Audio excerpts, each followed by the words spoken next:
RS Praveen Kumar మీద విచారణ చేయాలని ఆర్ఎస్ ప్రవీణ్ కుమార్ కోరుతున్నాడు. మంత్రులకు అవసరం లేదు, ఆర్ఎస్ ప్రవీణ్ కుమారే కోరుతున్నాడు.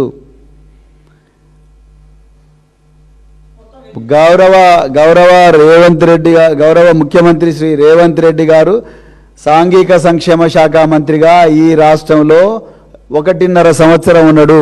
ఆయన మొదటి రోజు నుంచి చివరి రోజు వరకు అడ్లూరి లక్ష్మణ్ కుమార్ మంత్రిగా ఛార్జ్ తీసుకునేంత వరకు సాంఘిక సంక్షేమ శాఖ మంత్రి రేవంత్ రెడ్డి 18 నెలలు ఆయన సాంఘిక సంక్షేమ శాఖ మంత్రిగా ఆయన చేసిన పని అంతా ఒకటే, పెద్ద భూతద్దం పెట్టి టెలిస్కోప్ పెట్టి ఆర్ఎస్ ప్రవీణ్ కుమార్ ఏమేమి కుంభకోణాలు చేసిండు, కొప్పుల ఈశ్వర్ ఏమేమి కుంభకోణాలు చేసిండని మొత్తం భూతద్దం పెట్టి మొత్తం ఫైల్స్ అన్ని వెతికి చూసినా వాళ్ళకి అనిపించింది డాక్టర్లు, ఇంజనీర్లు, పథకాలు సాధించిన విద్యార్థులు, చీకటి నుంచి వెలుగు వైపు నడిచిన వేలాది మంది బాలబాలికలు.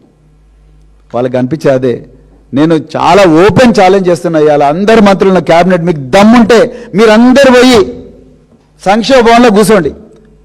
అంతవరకు నేను బయటనే ఉంటా, నేను రాను, మాట్లాడను, ఏం చేయను. మీరు దమ్ముంటే అందరు పోయి సంక్షేమ భవన్లో కూర్చోండి.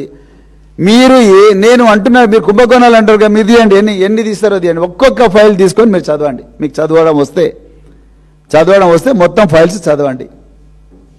ఇప్పుడే 1,00,000 పోలీసులు ఉన్నారు మీ దగ్గర, సిఐడి ఉన్నది,